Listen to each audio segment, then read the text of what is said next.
موضوع ہے سماعت سے محرومی۔ احمد بھائی کا بچہ بہرا ہے، یہ خبر ایسی تھی کہ ہم سب چونک گئے۔ احمد بھائی کیا، ان کے پورے خاندان میں بھی ایک بھی ایسا شخص نہ تھا جو نقص سماعت کا مریض ہو۔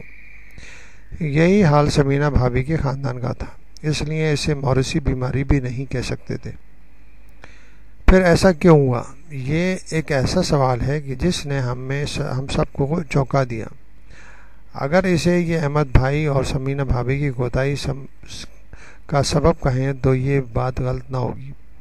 اگر وہ ابتدا میں ہی ہوشیار ہو جاتے تو بچے کو زندگی بھر کا یہ روگ نہ لگتا۔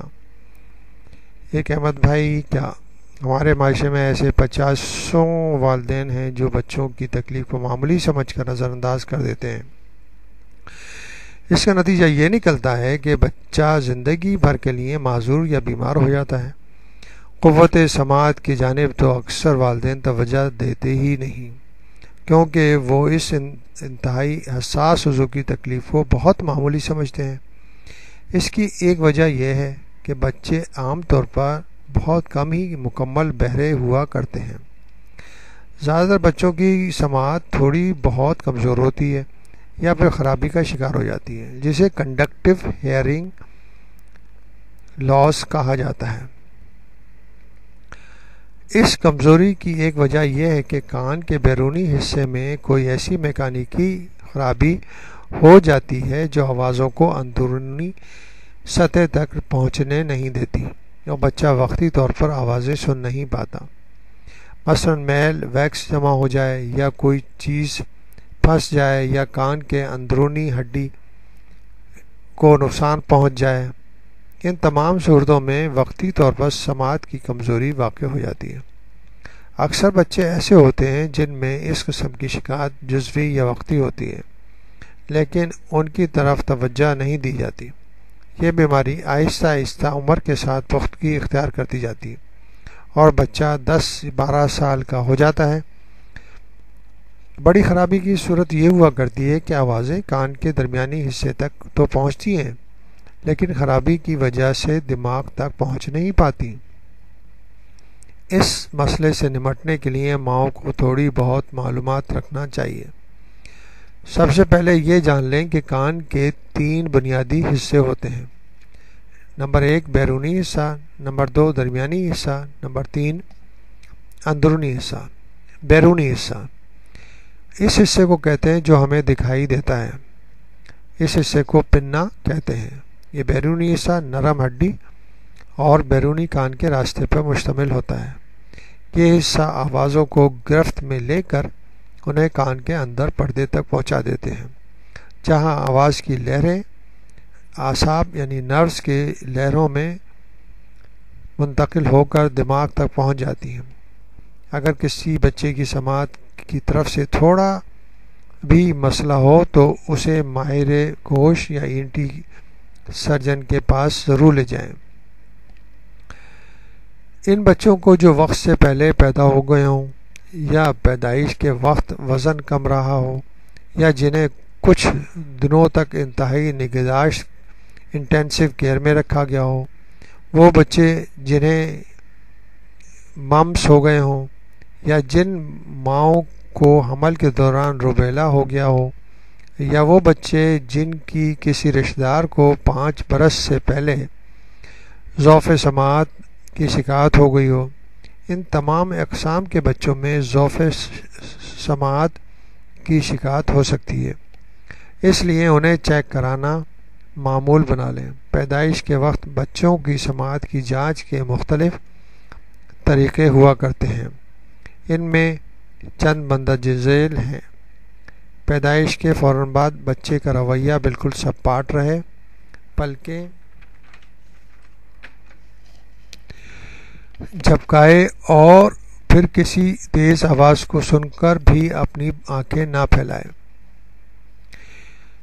1 ماہ کا ہو جانے کے بعد بھی وہ آوازوں کی طرف توجہ نہ دے، آواز ہونے پر بھی سر نہ گھمائے۔ 3 ماہ کا ہو جانے پر بھی سیٹی یا پکار پر توجہ نہ دے، اور جب اس کی عمر کے بچے ماں کی آواز کو بخوبی پہچاننے لگتے ہیں۔ 6 ماہ کی عمر ہو جانے پر بھی دوسرے کمرے سے آنے والی ماں کی آواز یا کسی قسم کے شور، میوزک وغیرہ پر سر گھما کر نہ دیکھیں۔ 9 ماہ کی عمر میں بھی اسے کوئی آواز اپنی طرف متوجہ نہ کر سکے یا وہ بچہ کسی دلچسپی کا اظہار نہ کرے۔ 1 سال کا بچہ اپنا نام پکارنے پر متوجہ نہ ہو اور دیگر جانی پہچانی چیزوں کے نام بھی اسے متوجہ نہ کر سکے۔ بچہ دیر سے بولنے اور چلنے کے قابل ہو، خاص طور پر جب دیگر بچے بھی ساتھ ہوں۔ اس بچے کا رویہ الگ دکھائی دے۔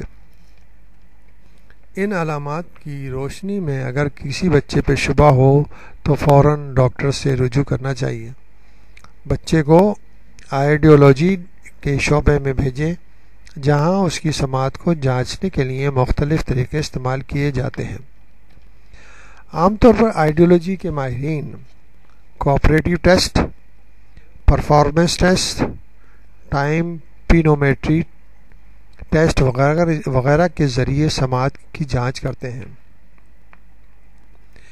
بچے سے ایسی کوئی بات کہی جاتی ہے جو بہت آسان ہو، مثلا بیٹے یہ چیز اپنے ڈیڈی کو دے دو، اسے ہی کوآپریٹیو ٹیسٹ کہتے ہیں۔ اس وقت جب بچہ اس قسم کے ناموں اور جملوں سے آشنا ہو چکا ہوتا ہے۔ پرفارمنس ٹیسٹ میں بچے کو کوئی حکم دیا جاتا ہے، مثلا کسی اسکرین کے پیچھے سے کوئی سگنل دیا جائے، یہ کسی بھی قسم کی آواز ہو سکتی ہے۔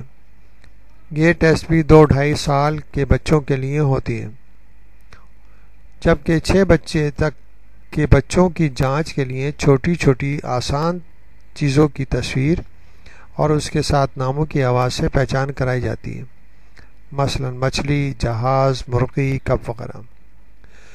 بچے کو آواز کے ساتھ وہ چیز اٹھا کر ایک طرف رکھنے کے لیے کہا جاتا ہے، مثلا کئی کھلونے پڑے ہوئے ہوں، ان میں موٹر بائک اٹھانے کو کہا جاتا ہے۔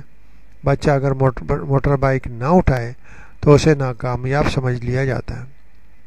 ٹائم پینومیٹری کی جانچ کان کے درمیانی حصے کی کسی خرابی کو نشاندہی کے لیے ہوا کرتی ہے۔ اس میں کان کے پردے کے دونوں طرف ہوا کے دباؤ کو دیکھا جاتا ہے، کیونکہ بہتر سماعت کے لیے ہوا کا دباؤ یکساں ہونا ضروری ہے۔ یہ ٹیسٹ عمر کے کسی حصے میں بھی ہو سکتا ہے۔ مندرجہ بالا کسی ٹیسٹ کے بعد اگر یہ پتہ چل جائے کہ بچہ نقص سماعت کا شکار ہے تو پھر ایسے صورت میں سننے والا آلہ ہیئرنگ ایڈ اسے لگا دیا جاتا ہے۔ اس آلے کی مدد سے فطری قوت سماعت تو نہیں لائی جا سکتی، پھر بھی اتنا ضرور ہو جاتا ہے کہ بچہ سننے کے قابل ہو جاتا ہے۔ بعض اوقات والدین کی آواز مائکروفون کے ذریعے اس بچے کی سماعت کے لیے ہوتی ہے جو قوت بصارت سے بھی محروم ہوں۔ وہ بچہ جس کی قوت سماعت کمزور ہو اسے گفتگو سمجھانے کے مختلف طریقے آزمائے جاتے ہیں، جیسے جسمانی اشارے، ہونٹوں کی حرکات وغیرہ۔ اس کا مقصد یہ ہوتا ہے کہ بچہ کس حد تک باتوں کو سمجھ سکے اور رد عمل کا اظہار کر سکے۔ بعض بچے قوت سماعت کے ساتھ قوت گویائی سے بھی محروم ہوتے ہیں۔ ایسے بچوں کو اسپیشل بچوں کے اسکول میں خاص قسم کی تعلیم دی جاتی ہے۔ قوت سماعت سے محروم بچوں کو سب سے آگے بٹھانا چاہیے تاکہ وہ بات کو بآسانی سن سکیں۔ ایسے بچوں کے لیے بہتر ہے کہ انہیں بڑے گروپوں کے بجائے مختصر گروپ کے ساتھ بٹھایا جائے، کیونکہ بڑے گروپ میں انہیں جھجک ہوتی ہے جبکہ مختصر گروپ میں 2 یا 3 بچے ہوتے ہیں، اس لیے وہ بآسانی ایڈجسٹ کر جاتے ہیں۔ اس بات کو یقینی بنائیں کہ آپ بچے پر پوری توجہ دے رہے ہیں۔ جب گفتگو کریں تو آپ کا بچہ اس کے روبرو ہو جاتا ہے کہ وہ آپ کے چہرے پر ابھرنے والے اثرات کو بخوبی دیکھ سکے۔ بچے کے ساتھ ہر ٹاپک پر بات کریں تاکہ اس کے معلومات میں اضافہ ہو۔ اسے ٹی وی، ویڈیو کی تصویریں وغیرہ دکھائیں تاکہ وہ روزمرہ کے واقعات سے واقف ہوتا چلا جائے۔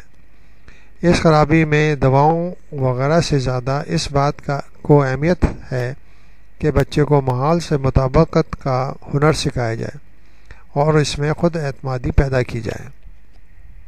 آپ بچے میں خود اعتمادی پیدا کر کے اور سارے افراد خانہ گھر کے افراد ہیلپ کر کے اس کی اس معذوری اور اس کمزوری کو کافی حد تک دور کر سکتے ہیں۔